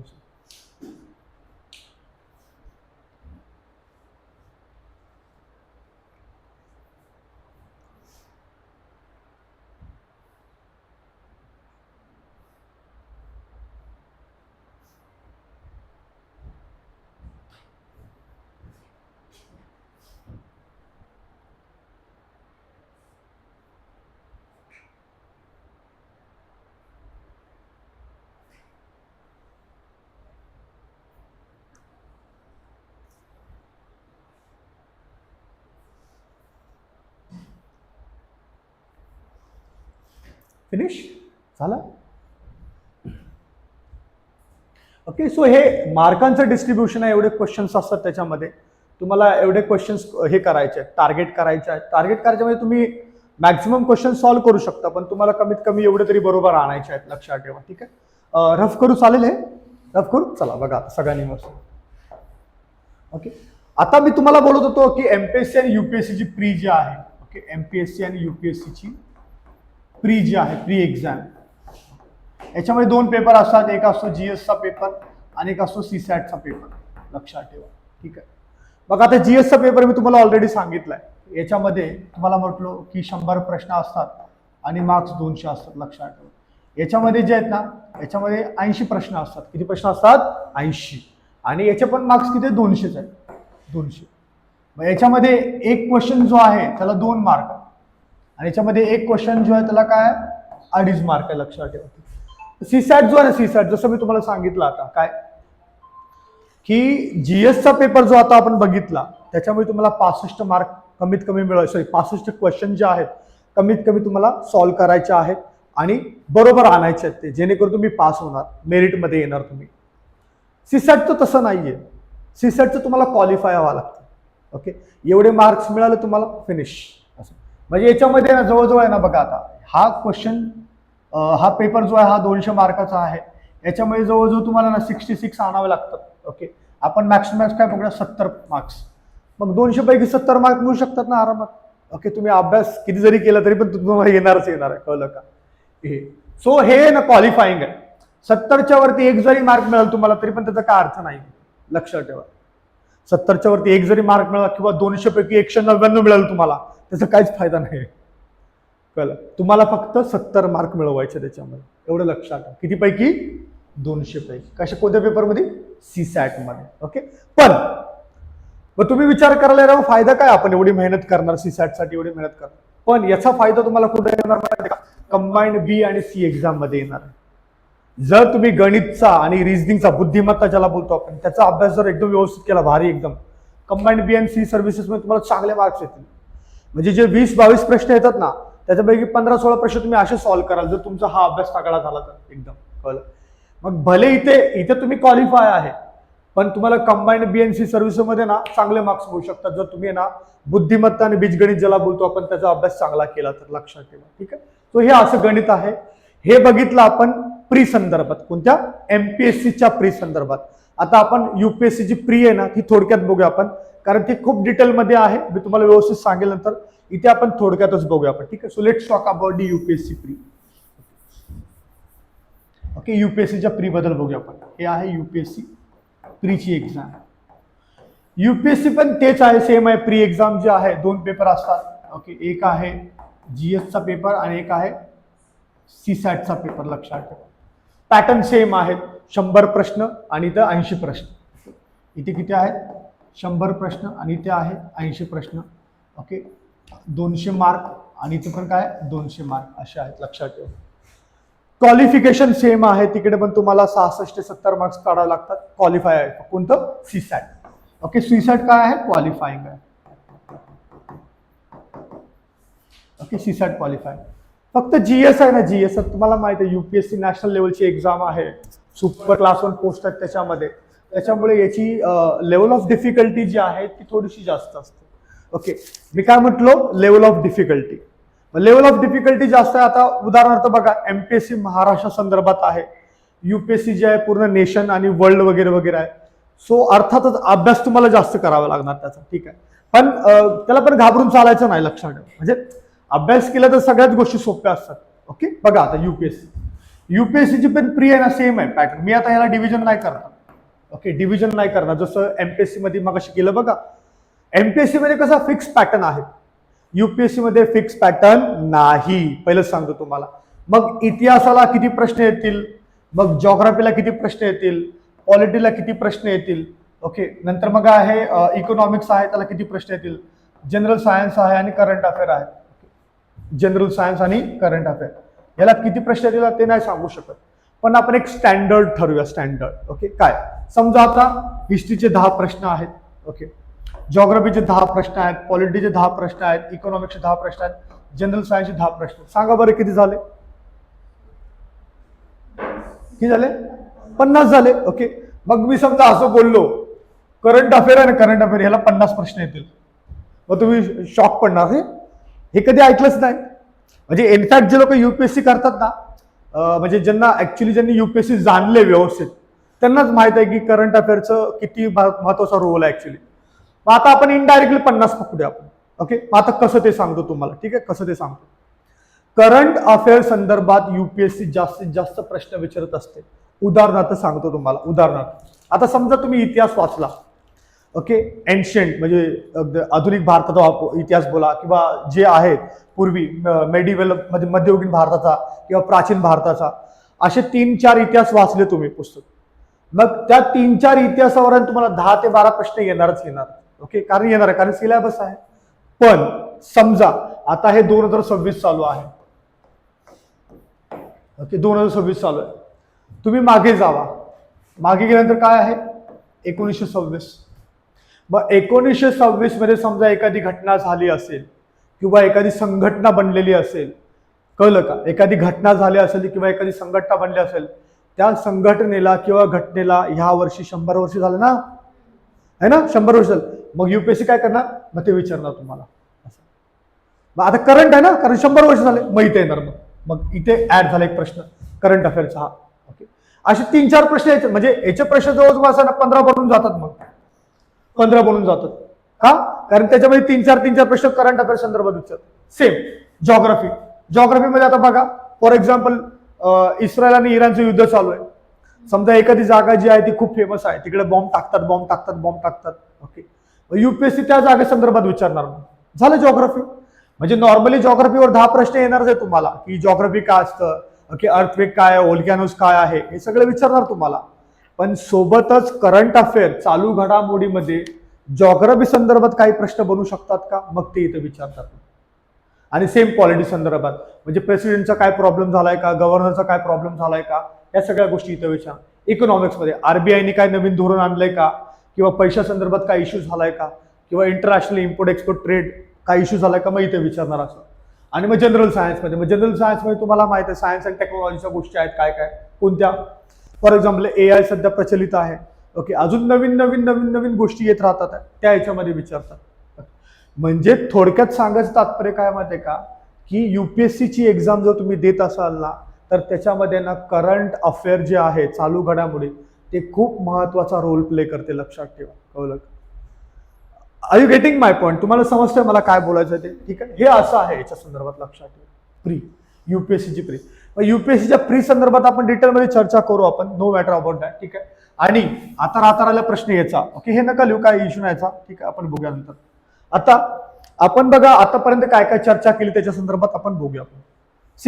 सगळ्यात पहिले आपण सुरुवात केली कशापासून? कंबाईंड बी आणि कंबाईंड सी सर्व्हिसेसच्या ज्या एक्झाम्स आहेत एमपीएससीच्या अंडरमध्ये मोडतात. ओके. त्याच्या संदर्भात आपण चर्चा केली. तुम्हाला साधारणपणे माहित आहे कंबाईंड बीच्या ज्या पोस्ट आहेत, ओके, सब रजिस्ट्रार ज्याला बोलतो आपण, किंवा ASO असिस्टंट सेक्शन ऑफिसर ज्याला बोलतो आपण, ते आहे. STI आहे, PSI आहे. ओके. या सगळ्या कंबाईंड बी मध्ये मोडतात. कंबाईंड सी मध्ये क्लर्क आहे, टॅक्स असिस्टंट आहे, टेक्निकल असिस्टंट आहे. ठीक आहे. इंडस्ट्रियल इन्स्पेक्टर आहे, एक्साइज सब इन्स्पेक्टर आहे. या सगळ्या पोस्ट ज्या त्या कंबाईंड सी एक्झाम मध्ये मोडतात. मग त्याच्या प्री आणि मेन संदर्भात आपण चर्चा केली. ठीक आहे. त्याच्यानंतर मग आपण बघितलं की PSI साठी पण ग्राउंड लागतं, इंटरव्ह्यू असतात, एक्साइज साठी पण इंटरव्ह्यू वगैरे असतात. या सगळ्या गोष्टीबद्दल आपण बघितलं. त्यांची प्री कशी असते, त्यांची मेन्स कशी असते, त्या मेन्समध्ये लँग्वेज पेपर जो आहे त्याच्यावर आपल्याला किती म्हणजे जोर द्यावा लागेल, या संदर्भात पण आपण चर्चा केली. सो कंबाईंड बी आणि सी बद्दल सगळं झालं. ओके. त्याच्याबद्दल तुम्हाला समजा काही डाऊट असेल तर तुम्ही विचारू शकता. त्याच्यानंतर आपण बघितलं एमपीएससी आणि युपीएससी. एमपीएससी आणि युपीएससीच्या प्री संदर्भात आपण चर्चा केली की एमपीएससीची प्री कशी असते, युपीएससीची प्री कशी असते, या सगळ्या गोष्टी झाल्या. आता येऊया आपण मेन्सवरती. काय आहे? मेन्स. ओके. आता युपीएससी आणि एमपीएससीची मेन्स जे आहे ना, आता कशाचे सांगतो तुम्हाला. ओके. एमपीएससी आणि युपीएससी याची काय मेन्स. मेन्स 2024 पर्यंत आहे ना, 2024 पर्यंत, आता 25 गेला, 2024 पर्यंत ना एमपीएससीची मेन्स जी होती ना ती होती ऑब्जेक्टिव्ह टाईप. काय होती? ऑब्जेक्टिव्ह. ओके. म्हणजे 4 ऑप्शन असणार आहे, सॉरी एक प्रश्न, त्याचे 4 ऑप्शन्स वगैरे वगैरे. हे ऑब्जेक्टिव्ह टाईपची एक्झाम होती 2024 पर्यंत, ती शेवटची होती. एमपीएससीने काय केलं माहिती आहे का, 2025 आता हे जे आहे ना, म्हणजे ऍक्च्युअली 2025 ची मेन्सची एक्झाम नाही झाली अजून. मग ती 2025 ची मेन्सची एक्झाम जी आहे ना ती आता केलेली आहे. हे चेंज करून आता काय केलेलं आहे? सब्जेक्टिव्ह. म्हणजे आता ही रिटर्न असणार आहे, रिटर्न. कळलं? ओके. मग हाच फरक आहे ऍक्च्युअली. कंबाईंड बी आणि सी जी एक्झाम आहे ती ऑब्जेक्टिव्ह आहे. कौन बनेगा करोडपती, तुम्ही टिक करा. समजलं का? पण इथं तसं नाही. इथं तुम्हाला लिहावं लागतं. टाइम बाउंड असतं. ओके. लिहावं लागतं इथे. मग हे काय केलंय? एमपीएससीने केलं. कधीपासून? 2025 पासून. कळलं? पण युपीएससी आणि युपीएससी हे 2012-13 पासून. ओके. 12-13 पासूनच काय आहे? डिस्क्रिप्टिव्ह आहे. लक्षात ठेवा. त्यांनी पॅटर्न चेंज केलेला आहे. मग आता आहे ना, आता या दोघांमध्ये ना सिमिलॅरिटी काय माहिती आहे का, दोघांचा सिलेबस सेम आहे. युपीएससीचा जो सिलेबस आहे ना तो सेम ॲज इट इज एमपीएससीने कॉपी केलेला आहे विथ डॉट. का डॉट डॉट पण तसंच आहे ॲज इट इज. ओके, म्हणजे एमपीएससीने UPSC syllabus as it is copy केलेला आहे विथ डॉट ॲज इट. फक्त एक्स्ट्रा इन्फॉर्मेशन जी आहे ना एमपीएससीची, कोणती आहे? एमपीएससी मध्ये एक्स्ट्रा इन्फॉर्मेशन कोणती आहे? महाराष्ट्राचा इतिहास, ओके, महाराष्ट्राचा भूगोल, जॉग्राफी, महाराष्ट्राबद्दल थोडंसं इकॉनॉमिक्स असेल ते असणार आहे. ओके, महाराष्ट्राचं सायन्स वगैरे असं काही नसतं, लक्षात ठेवा. ठीक आहे. आणि महाराष्ट्राचं करंट अफेअर वगैरे काय असेल तर ते ऍड केलेलं फक्त. कळलं? असं आहे. ओके, कळलं? मग आता आहे ना हे ऍड केलेलं आहे. ठीक आहे. आता हे डिस्क्रिप्टिव्ह आहे. काय आहे? डिस्क्रिप्टिव्ह. तुम्हाला लिहावं लागणार ज्या वेळेला तुम्ही प्री पास होणार, मेन्ससाठी क्वालिफाय होणार आहे, प्री पास. मग आता मेन्सची एक्झाम बघा कशी असते. मेन्सची एक्झाम, मेन्स मध्ये बघा आता काय असतं तुम्हाला दाखवतो. मग आता हे मेन्स जे बोलणार आहे ना मी, हे युपीएससी आणि एमपीएससी साठी दोघांना सेमच आहे पॅटर्न. फक्त एमपीएससीच्या पेपरची लेवल ऑफ डिफिकल्टी ती वेगळी असते आणि एमपीएससी आता पहिल्यांदा घेणार आहे. तुम्ही बघा आता इकडे सगळ्यात त्याच्यामध्ये ना लँग्वेज पेपर असतो, लँग्वेज पेपर. पण एमपीएससीच्या कंबाईंड बी आणि कंबाईंड सी सर्व्हिसेस मध्ये जशा प्रकारे आपल्याला मेहनत करायची ना लँग्वेजची, आपल्याला मेरिटमध्ये यायला, तशी मेहनत इकडे करायची गरज नाही. कळलं? इकडे 25% क्वालिफाईंग आहे. 25 मार्क मिळाले 100 पैकी तुम्हाला बस क्वालिफाय झाले आणि होतात. एवढं तर ग्रामर आपल्याला येतं. कळलं का? मग तेवढं येणार, त्याचा काही इश्यू नाही. मग हा पेपर आहे क्वालिफाईंग. काय आहे हा? क्वालिफाईंग आहे. याचे मार्क्स पकडले जात नाहीत, याचे मार्क्स पकडले जात नाही. फक्त तुम्हाला क्वालिफाय करायचे बस. मग ह्याच्यामध्ये तुम्हाला 25 मार्क आले 100 पैकी, गेस कर 100 पैकी, मग तुमचा पुढचा पेपर चेक केला जाईल, अदरवाइज केला जात नाही. का? बोलतील अरे यार तुम्हाला लँग्वेज मध्येच 25 मार्क मिळत नाही तर पुढे कसं काय चेक करायचं? मग असं कळलं. मग आता पुढचं बघा. आता पुढं मेन आहे. पुढं मेन काय आहे बघा, मी तुम्हाला सांगतो आता पुढं मेन काय आहे. एक आहे एसे रायटिंग. काय आहे? एसे रायटिंग. निबंध लिहावा लागतो तुम्हाला. 2 निबंध असतात तुम्हाला. ठीक आहे, ते निबंध लिहावे लागतात. परत एकदा सांगतो, एमपीएससी आणि युपीएससी मध्ये हे सेम असणार आता, सेम. ठीक आहे. फक्त काय आहे, युपीएससीची डिफिकल्टी जास्त आहे, एमपीएससीची कमी आहे लेवल ऑफ डिफिकल्टी. ठीक आहे. मग दोन्ही सेम आहेत, तुम्ही गृहीत धरा. एसे रायटिंग 2 तुम्हाला एसे लिहावे लागतात. ठीक आहे, याच्यामध्ये हे झालं एसे रायटिंगचं. आता हे किती मार्काला आहे, का मार्काला, किती मार्काला आहे, ते सगळं आपल्याकडे आहे सिलेबसच्या कॉपीमध्ये. तुम्ही व्यवस्थित करून घ्या. मी फक्त तुम्हाला ओव्हरव्ह्यू देतो इथे. ठीक, हे झालं पहिला. याच्यानंतर बघा, okay, GS paper 1, GS paper 2, okay, नंतर जीएस पेपर 3 आणि जीएस पेपर 4, अशी 4 पेपर असतात. हे जे आहे याच्यामध्ये ना, ओके, हिस्ट्री आहे, नंतर कल्चर आहे, नंतर काय सोशिओलॉजी आहे आणि जॉग्राफी आहे. जॉग्राफी प्लस एन्व्हायरमेंटचे पार्ट आहे याच्यामध्ये. ओके, सगळे प्रश्न आहेत हे ना, इच कॅरी 250 मार्क्स. ओके, इच 250 मार्काचा पेपर असतो, लक्षात ठेवा.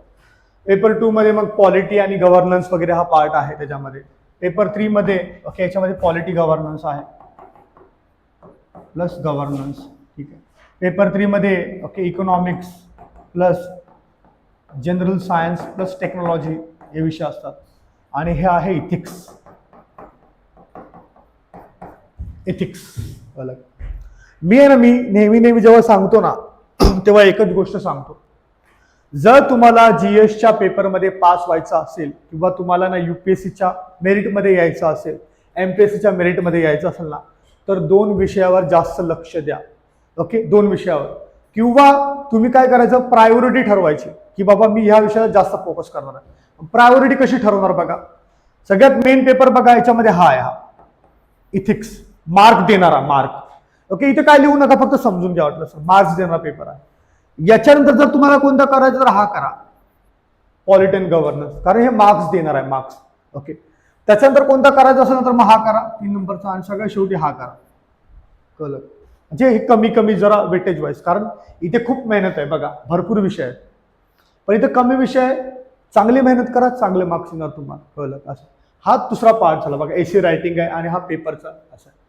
हे सगळं सोडलं ना आपण, लिहू नका काय, कारण आपल्याकडे सिलेबसची कॉपी आहे, ती तुम्ही नंतर घ्या वाटलं असतं. हे फक्त तुम्हाला शॉर्टकटमध्ये सांगतो, ब्रीफली सांगतो.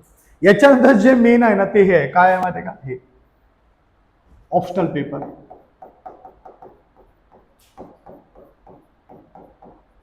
ओके, जवळपास 22-26 ऑप्शनल पेपर्स आहेत. ओके, आता लक्षात ठेवा हा ऑप्शनल पेपर कसा निवडायचा, काय निवडायचा, याचं कसं करायचं ना, याच्याबद्दल आपण डिटेल चर्चा करू. कारण याच्यामध्ये ना प्रत्येकाला समजा तुम्हाला क्लास 1ची तयारी करायची असेल तर प्रत्येकाला डाऊट असतो की ऑप्शनल पेपर कसा निवडायचा, काय निवडायचा.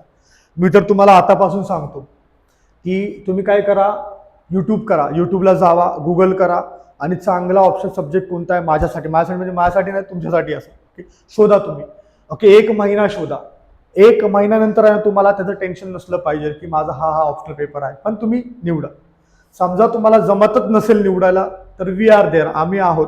ओके, तुम्हाला मदत करा. तुम्ही इकडे या, कधी पण विचारू शकता तुम्ही. ठीक आहे, ह्या पेपरचं आहे ना पेपर 1 आणि पेपर 2 असे 2 पेपर असतात, लक्षात ठेवा.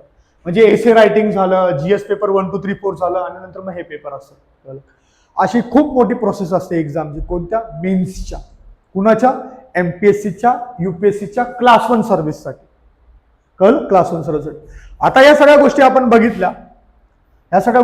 आपण आता आपल्याला एक निर्णय घ्यायचा आहे की आपल्याला एक डिसिजन घ्यायचं आहे.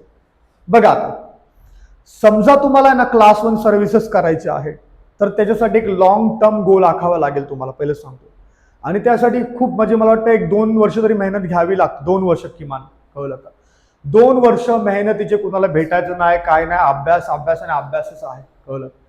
त्याच्यानंतर मग कुठेतरी तुम्ही ना एक्झाम देऊ शकता, पोस्ट मिळवू शकता 2 वर्षानंतर, जर चांगला अभ्यास केला तर.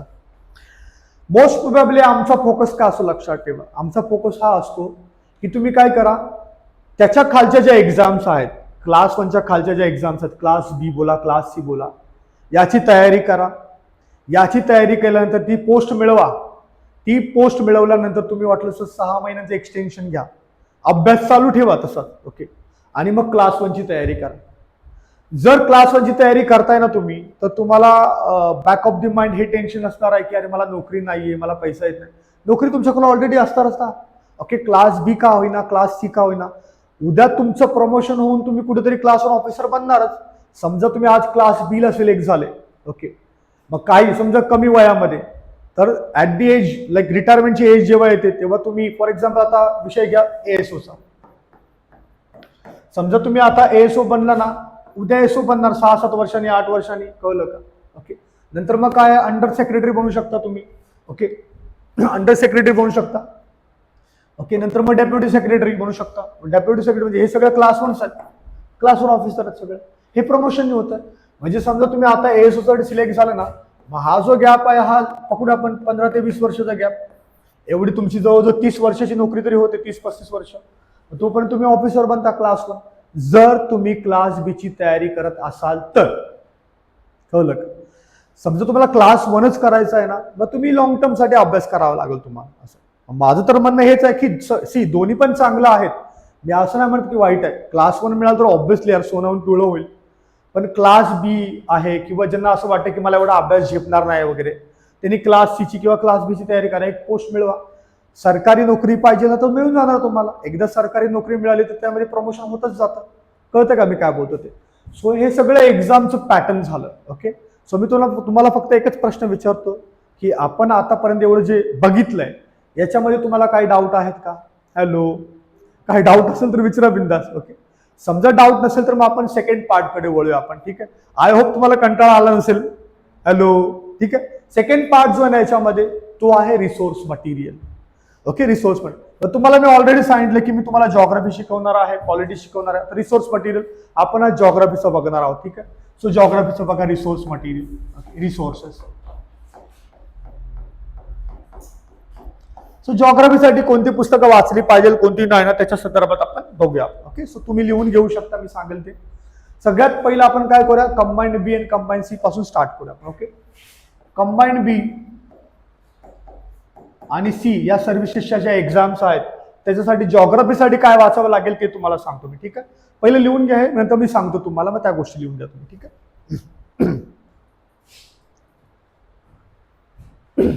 सगळ्यात पहिलं असतात basic books. Okay, basic books म्हणजे काय माहितीये का, हे तुम्हाला वाचायचंच आहे कंपल्सरी. याच्या पलीकडे अभ्यासच होणार आहे तुमचा. जर तुम्ही खांबच नाही रोवला ना अशीच बिल्डिंग मध्ये तर पडणार डायरेक्टली. कळलं? म्हणून काय करायचं, पहिलं basic books. Combined B and C services, भले कंबाईंड बी अँड सी सर्व्हिसेसची एक्झाम आहे, तरी पण आहे ना मी तुम्हाला एक सांगणार आहे काय, की याच्यामध्ये ना हे पुस्तक जे आहे एनसीईआरटी हे वाचायचे, पण कोणते, एनसीईआरटी 6 to 12. ओके, हे कंपल्सरी आहे. कारण का, एनसीईआरटी जे आहे ना तुम्हाला एक्स्ट्रा नॉलेज देऊन जातं, कळलं का. जे तुम्ही आहे ना, आता फॉर एक्झाम्पल सांगायचं झालं, महाराष्ट्रामध्ये जी लोक कंबाईंड बी आणि सी एक्झामची तयारी करतात ना, ती लोक काय करतात, जे मार्केटमध्ये बुक्स अवेलेबल आहेत तेच वाचतात. आणि मी तुम्हाला सांगितलं आता एमपीएससी चेंज व्हायला लागली, कळलं का. एमपीएससी चेंज व्हायला लागल्यानंतर लोक काय करतात, एनसीईआरटी मधले काही गोष्टी विचारायला लागल्या जातात. ओके, हे आहे एनसीईआरटी. नंतर मग आहे स्टेट बोर्ड, मी एसबी लिहितो. ओके, स्टेट बोर्डची पुस्तकं आहे. ओके, 7, 8, 9 आणि 11 हे पुस्तक आहेत स्टेट बोर्डचे. ठीक आहे. सो हे बेसिक बुक झाले जे तुम्हाला कंबाईंड बीसी साठी प्लस ओके एमपीएससी आणि यूपीएससी साठी पण हेच बेसिक बुक्स लागतात. ठीक आहे, कंबाईंड बीसी आणि एमपीएससी आणि यूपीएससी साठी हेच बेसिक बुक्स लागतात, लक्षात ठेवा. ठीक आहे. ओके, हे बेसिक बुक्स. आता आपण येऊया रेफरन्स बुककडे. रेफरन्स मटेरियल, रेफरन्स म्हणजे काय, एवढी जाडी पुस्तकं असतात, लक्षात ठेवा. आता रेफरन्स बुक बघा. आता सगळ्यात पहिले सांगतो तुम्हाला, सगळे लक्ष द्या इकडे, लक्ष द्या सगळ्यांनी. ओके, लक्ष द्या. बघा, जर तुम्ही कंबाईंड बी आणि सी ची तयारी करत असाल, कोणती, कंबाईंड बी आणि सी ची तयारी करत असाल, लक्षात ठेवा एक बुक आहे, that is what atlas map. Okay, याची ऍक्च्युली गरज नाही तुम्हाला, पहिलं सांगतो. त्याच्यामुळे तुम्हाला कोणीही म्हटलं ना की जा मॅपचं पुस्तक घेऊन या, प्लीज नका, विकत घेऊ नका, प्लीज सांगू नका. कारण एमपीएससी कंबाईंड बी आणि सी सर्व्हिसेस एक्झाम आहे, ते आपल्याला पुस्तकातून अभ्यास करायचा आहे. महाराष्ट्र काय आहे, भारत काय आहे, त्याच्या कानाकोपऱ्यात काय, कुठे कोणती जागा आहे, या सगळ्याला आपल्याला ना पुस्तकातूनच अभ्यास करायचा आहे. ओके, समजा तुमच्याकडे बुक नाही आहे मॅपचं, तुम्ही गुगल करू शकता, गुगलमध्ये कुठेतरी बघा मॅप वगैरे वगैरे. कशाला बुक घ्यायची गरज आहे सांगा बरं. So no need to take atlas. Okay, पहिली गोष्ट सांगतो. दुसरी गोष्ट अशी, आता जॉग्राफी आहे. ओके, जॉग्राफी आहे, मग त्याच्यामध्ये भरपूर जॉग्राफी असतात. उदाहरणार्थ वर्ल्ड जॉग्राफी, हे वर्ल्ड जॉग्राफीचं पुस्तक परत एकदा सांगतो मी तुम्हाला. वर्ल्ड जॉग्राफीचं फेमस पुस्तक आहे सविंदर सिंग सरांचं. ओके, सविंदर सिंग सरांचं हे एवढं पुस्तक आहे जाड, ज्याच्यामध्ये वर्ल्ड जॉग्राफी किंवा फिजिकल जॉग्राफी त्या संदर्भात माहिती आहे. पण हे पुस्तक विकत घ्यायचं नाही. का माहितीये का, कारण वर्ल्ड जॉग्राफी संदर्भात बरीच इन्फॉर्मेशन एनसीईआरटी मध्ये आहे. दुसरी गोष्ट अशी, मी मगाशीच तुम्हाला सांगितलं काय, एमपीएससी क्लास 1, यूपीएससी क्लास 1 याच्यासाठी ना ऑप्शनल पेपर्स असतात. ओके, मगाशी सांगितलं, त्या ऑप्शनल पेपर्समध्ये जॉग्राफी नावाचा एक ऑप्शनल पेपर आहे. जर तुमचा ऑप्शनल पेपर जॉग्राफी असेल, जर तुमचा जॉग्राफी पेपर ऑप्शनल असेल ना, तर तुम्हाला पुस्तक घ्यायचं आहे, अदरवाईज घ्यायची गरज नाही. का गरज नाही, कारण आपण जे इकडे येणार आहोत, शिकणार आहोत. ओके, जर पुस्तकच मार्केटमधून विकत घ्यायची होती, मग इकडे काय फायदा येऊन, मग बरोबर का ना. मग इकडे तुम्हाला शिकवलं जाईल, ज्या एक्स्ट्रा गोष्टी असतात, कळलं का, त्या इकडे शिकवल्या जाईल आणि त्याच्यावर फोकस करायचा आणि तेवढाच अभ्यास करायचा आहे. मोठे मोठे पुस्तक घ्यायची गरज नाही. ओके, दुसरं इंडियन जॉग्राफी, हे माजिद हुसेन सरांचं बुक आहे. माजिद हुसेन, ओके, खुल्लर सर एक आहे, माजिद हुसेन सर आहे. परत हे इंडियन जॉग्राफी एवढं पुस्तक आहे जाड. अगेन तुम्ही विकत घेणार, मम्मीला पप्पाला बोलणार पैसे द्या, मला पुस्तक विकत घ्यायचं आहे, घेणार आणि घरात ठेवणार, काहीच फायदा नाही. अगेन याच्यामध्ये बरंच मटेरियल कशामध्ये आहे, एनसीईआरटी मध्ये आहे. कळलं. आणि जी एक्स्ट्रा इन्फॉर्मेशन आहे ती मी शिकवणारच आहे इकडे, त्याच्यामुळे पुस्तक घ्यायची गरज नाही, लक्षात ठेवा. याच्यासोबत एन्व्हायरमेंटचं पण पुस्तक आहे वगैरे वगैरे सगळ्या गोष्टी त्या पण घ्यायची गरज आहे. पण हा एक पुस्तक जे आहे ना ते मात्र तुम्हाला विकत घ्यावं लागेल. ते कोणतं, इथं दाखव, हे रफ करतो मी. ठीक आहे, एक पुस्तक आहे ते तुम्हाला मात्र विकत घ्यावं लागेल. ते कोणतं, महाराष्ट्र जॉग्राफी. आपण एमपीएससी तयारी करतोय, एमपीएससी मध्ये बघा कोणती कोणती तयारी करतो, क्लास 1, क्लास कंबाईन बी, क्लास कंबाईन सी याची तयारी करत आहोत ना. मग आपल्याला जॉग्राफी माहित पाहिजे. बरेच विद्यार्थी आपल्यामध्ये असे असतात ना ज्यांना इंग्लिश समजतं. ओके, बरेच विद्यार्थी नावडेज. ओके, पण आता हल्ली काय झालं माहिती आहे का, हे मटेरियल जे आहे हे मराठीमध्ये अवेलेबल आहे. कळलं.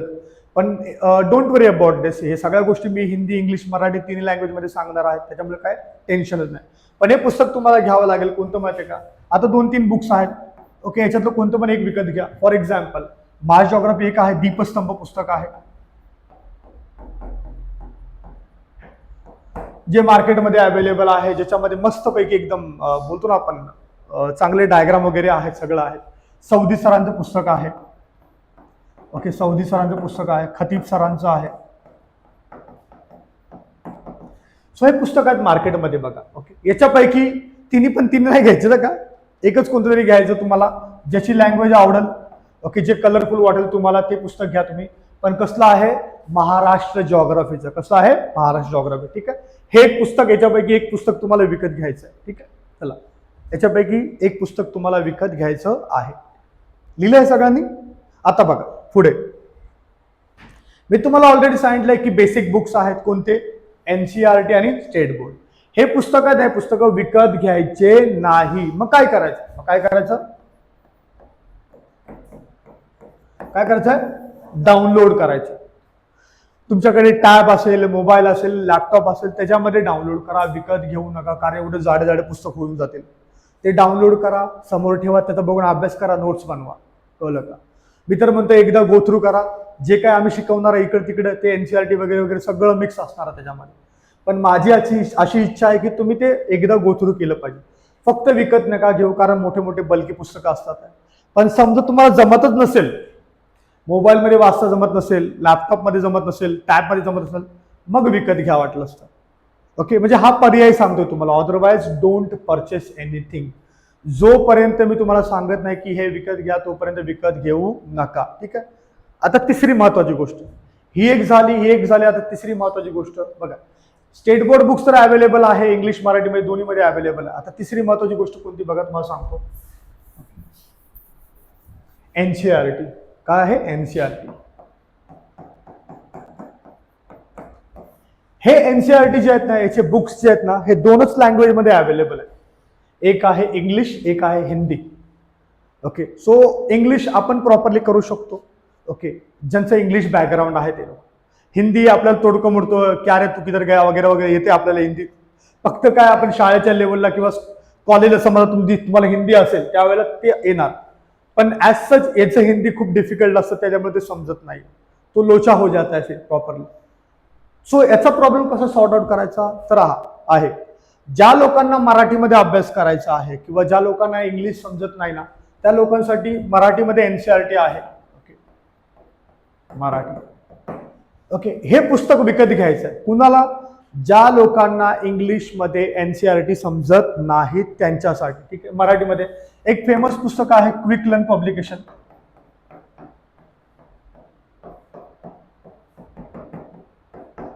ओके, क्विक लर्न पब्लिकेशन आहे, किंवा अजून हे मार्केटमध्ये आहेच बरेच त्याचे कन्व्हर्जन. सो याच्यामध्ये काय केलं माहिती आहे का, एनसीईआरटीच्या सगळ्या विषयांची, म्हणजे इतिहास असू दे, भूगोल असू दे, सायन्स असू दे, इकॉनॉमिक्स, सगळे जेवढे पुस्तक आहेत ना ते याच्यामध्ये मराठीमध्ये दिलेले आहेत. कळलं? मग ज्यांना इंग्लिशमध्ये कळत नाही त्यांनी नाही पुस्तक विकत घ्या मराठीमध्ये आणि अभ्यास सुरुवात करा, वाचायला सुरुवात करा. जो विषय वाटेल तो वाचायला सुरुवात करा. ओके, जॉग्राफी असू दे, इतिहास असू दे, इकॉनॉमिक्स वाचायला सुरुवात करा. कळलं का? असं. सो हे झालं याच्याबद्दल, रेफरन्स मटेरियल्स बद्दल सांगितलं तुम्हाला. ठीक आहे. सो हा सेकंड पार्ट आपण फिनिश केला. जे आपण ओरिएंटेशन स्टार्ट केलं ना, त्यातला पहिला पार्ट जो आहे सिलेबस डिकोडिंग तो झालाय. दुसरा पार्ट जो आहे रेफरन्स मटेरियल्स काय यूज करायचे तो झालाय. आता तिसरा पार्ट जो आहे तो आपण बघूया ना, आजचं लेक्चर आपण संपून टाकूया. चालेल? चला बघा लेक्चर. तिसरा पार्ट जो आहे ना तो आहे अनालिसिसचा. अनालिसिस हा खूप महत्वाचा पार्ट आहे. म्हणजे असं समजा की आपण ओरिएंटेशन लेक्चरचे 3 पार्ट डिवाइड केलेत, त्यातले 2 पार्ट जे आहेत ते 50% आणि हा पार्ट जो आहे तो 50%. कळलं का? म्हणजे हा पार्ट महत्वाचा लक्षात आहे. तर अनालिसिस म्हणजे नेमकं काय? अनालिसिस म्हणजे काय करायचं आहे हे तुम्हाला माहित पाहिजे. म्हणजे काय अनालिसिस म्हणजे काय असतं माहिती आहे का? PYQs analysis. PYQs, previous year question papers. काय आहे? Previous year question paper.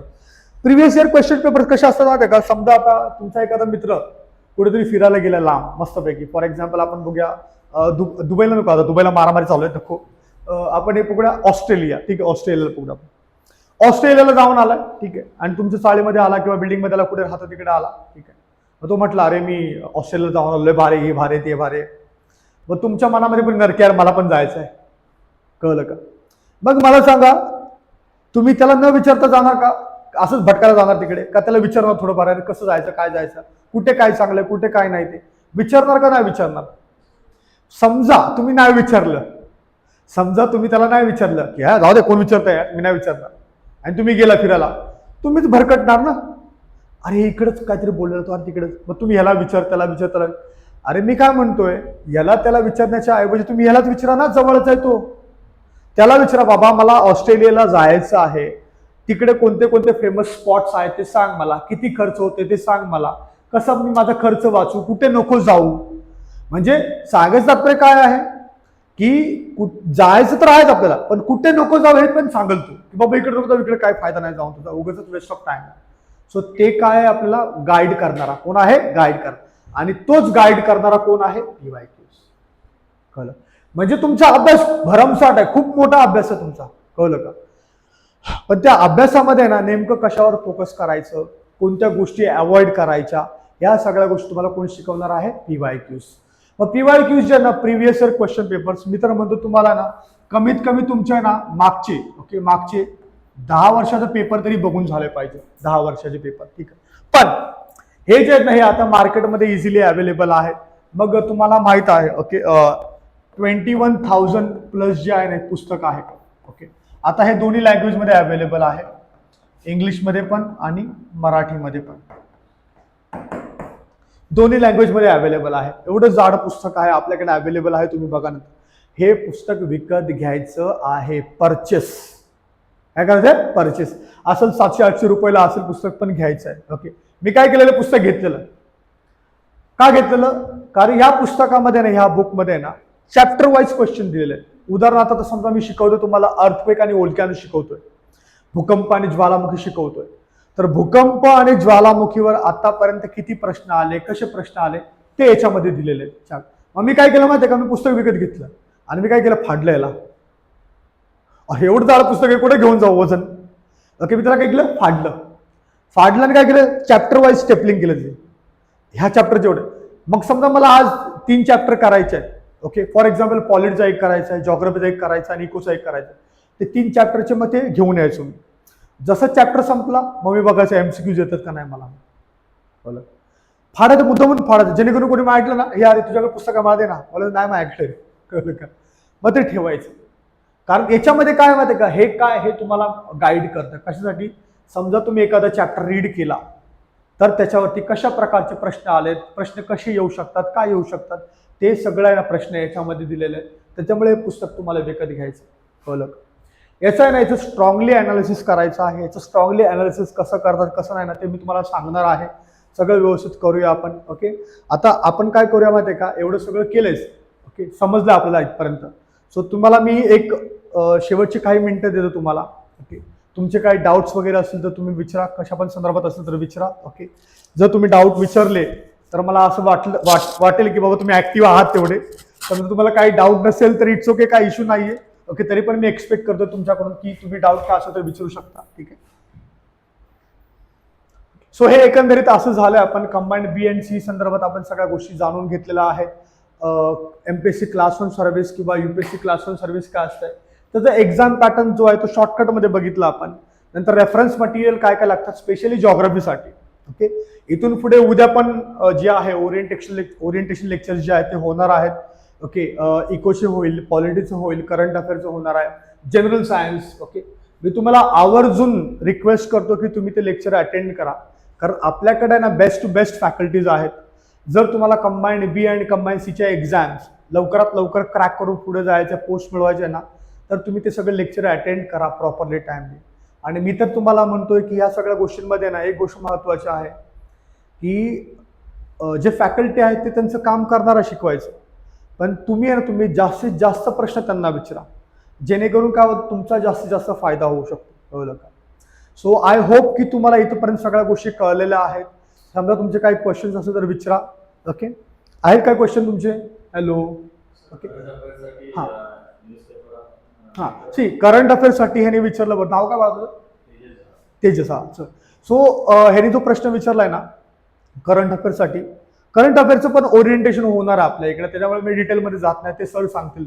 Okay, पण तरी पण मी सांगतो, करंट अफेअरसाठी जर तुम्ही MPSC किंवा कंबाईंड बी आणि सी सर्व्हिसेसच्या एक्झामची तयारी करत असाल करंट अफेअरसाठी, तर पेपर वाचायची गरज नाही. ओके, सिम्पली महिन्याच्या मॅगझिन मिळतात, त्या मॅगझिन रीड करायच्या, त्या मॅगझिनमध्येच करंट अफेअर तुम्हाला विचारले जातील. कळलं? समजा तुम्हाला एक्स्ट्रा इन्फॉर्मेशन पाहिजे, रेफरन्स रीडिंग करायची आहे, जगामध्ये काय चाललंय या सगळ्या गोष्टी जाणून घ्यायच्या, तेव्हा तुम्ही हे वाचा, पेपर वाचा. जर पेपर वाचायचा असेल तर मग लोकसत्ता, ओके, किंवा सकाळ पेपरमध्ये ना हे आतमध्ये एडिटोरियल असतं ना, ओके, संपादकीय जो असतो तो पार्ट वाचा. बाकी कोणताही पार्ट वाचायची गरज नाही. संपादकीय मेन असतं, त्यांच्यामध्ये त्यांचे ओपिनियन दिलेलं असतात. आता हे युद्ध चालू आहे, हे युद्ध का चालू आहे, कुणाचा काय फायदा आहे, कसं नुकसान आहे, हे सगळं त्याच्यामध्ये दिलेलं असतं. तेच आपल्या फायद्याचं आहे. कळलं सगळ्यांना? Have you understood everything? सगळ्यांना सगळं समजलं? ओके, सो सगळ्यांना मी सगळ्यांचं धन्यवाद करतो की तुम्ही आल्याबद्दल, लेक्चर अटेंड केल्याबद्दल. इथून पुढे असंच येत जावा, इकडून पुढचे पण लेक्चर तुम्ही अटेंड करा सगळ्यांनी, आणि जी तुम्हाला इन्फॉर्मेशन पाहिजे ती तुम्ही मिळवा व्यवस्थितपणे. ठीक आहे, सो आजचं लेक्चर आपण इथे संपूया. Okay, so thank you so much, thank you very much.